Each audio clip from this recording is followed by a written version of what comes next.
Greetings, fellow men of culture. As always, I'm broadcasting live from the bottom of the ocean at the peak of Thundercock Seamount. Subnautica is one of those special indie games.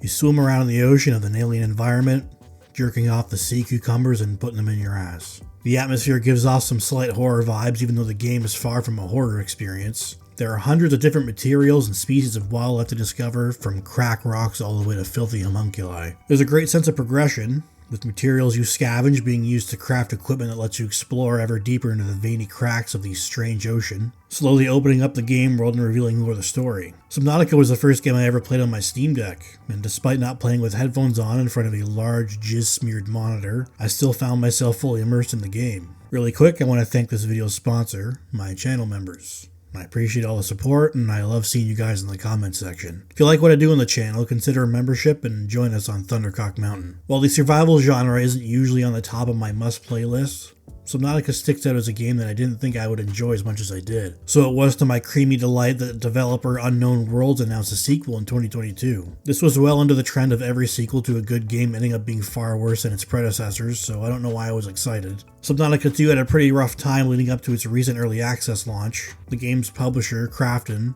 tried to weasel its way to paying Unknown Worlds a $250 million performance bonus by firing the studio's co-founders and its CEO, claiming they had abandoned the game. This is advice they apparently got from ChatGPT, by the way. After a hilarious legal battle, the CEO and co-founders were reinstated and continued work on Subnautica 2. The game is out in early access, aka not done and won't be for a while, on May 14th, 2026. But Krafton's cartoon villain antics weren't done just because the game is out. Now that the game is purchasable, customers have had to sign the end-user license agreement to get access to the game. If a TV show or movie wanted to make a joke about how much of our rights we sign away when we buy a normal, everyday piece of media, this EULA could be copied and pasted right into the script. We're getting closer and closer to the human Sentai pad. The ever-vigilant Stop Killing Game subreddit has posted some of the greatest hits contained within this thorough ass-fucking of our rights. The bog standard, you don't own the game, just a license to play it is there, which unfortunately isn't a surprise. What is a surprise butt sex is that Krafton can revoke your access to the game at any time, for any reason, without prior notice. The "for any reason" part is so vague that this gives them the ability to close their eyes, pick a username from a hat, and just take the game away from that person. They could revoke access if they stubbed their toe that morning, or their uncle didn't molest them enough. Krafton can change any terms of the EULA at any time without notifying the user, so you have to check back in for the next episode of Dragon Ball, middle finger up your butt on a regular basis to stay on top of the changes,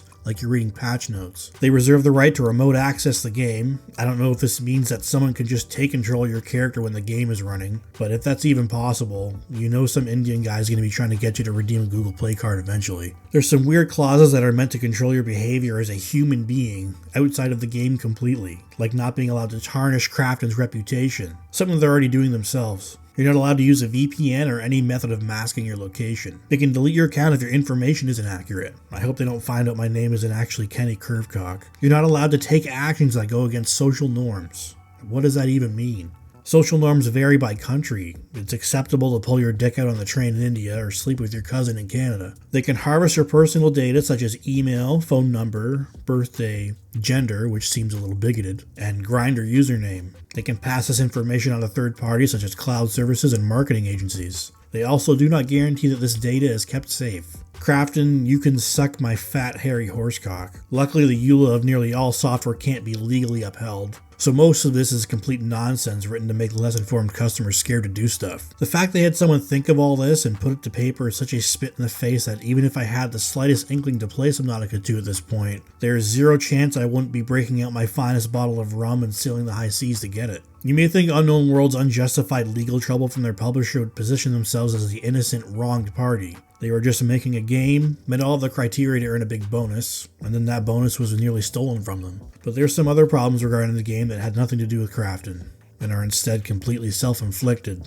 like putting an M&M in your dick hole. There's been a discussion surrounding Subnautica 2 concerning violence. A lot of players were asking for craftable weapons to be a feature in Subnautica 2 after the fairly pacifist playstyle of the original. I don't think there's anything necessarily wrong with continuing this design philosophy in the sequel, except for a few dumb decisions within the game and some of the stuff the developers are saying about the topic. The developers have stated that they don't want humans to be the apex predators of the world of Subnautica 2, which makes sense considering it's a survival game. Having creatures in the water that pose a credible threat to the player gives a sense of tension when navigating dangerous parts of the world. The problem in Subnautica 2 is the developers are so staunchly opposed to any sort of violence in the game that the player has zero methods of defending themselves. Some of the predator creatures in the game are incredibly aggressive. Entering their aggro range will have them relentlessly trying to eat your ass until you flee. This eventually devolves from a sense of tension to frustration. You just have to swim around while they devour your juicy thighs. You don't need a method to obliterate the entire ocean, just the means to not flop around in the water like a helpless autistic deer. You can swing your multi-tool around, which has a knife on it, but it has zero effect on any of the fish. They don't react at all. There's zero visual or audio feedback taking place despite you slapping the shit out of them.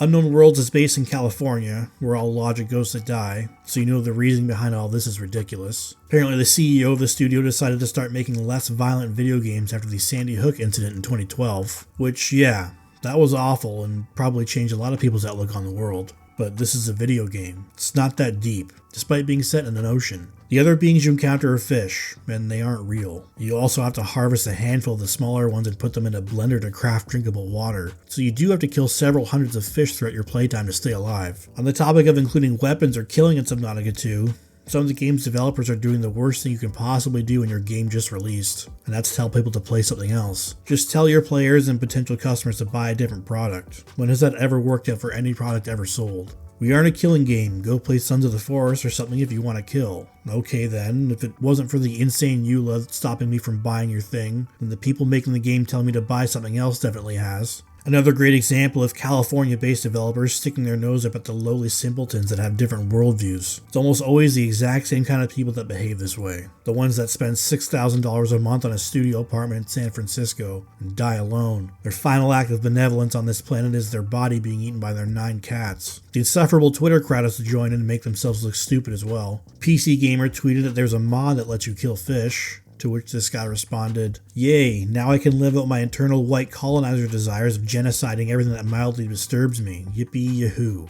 Do these people never just turn it off? Living like this must be exhausting. It's pretend fish. This has nothing to do with being white or colonizing or anything. How Twitter can turn any point of contention into hating white people is an incredible and completely useless skill. Unknown Worlds is asking for feedback on the game, considering it's an early access, and then completely disregarding the feedback they don't like. Just don't ask for feedback. If you have a very specific vision for your game, ignore everybody and just make it. It seems that's not the intention, since Unknown Worlds published a post of their players apologizing for the developers' flippant dismissal of feedback. As far as these posts usually go, it's not bad. They explain why they don't want weapons in the game and acknowledge that players might feel a little too helpless in an encounter with some of the game's more aggressive creatures. They said they'll be working on methods for the player to avoid getting eaten alive so often in further updates, which is a good solution in a game where they don't want any weapon-based combat. Subnautica 2 is already a huge success. In its first week, it sold 4.1 million copies, selling faster than Slay the Spire 2. That's impressive for a small title, but I can't stomach the thought of paying money for a game with such a ridiculous EULA and a dev team that almost certainly hates me. Thank you for watching. If you enjoyed the video, I'd appreciate a like and subscribe, and I'll see you all in the next one.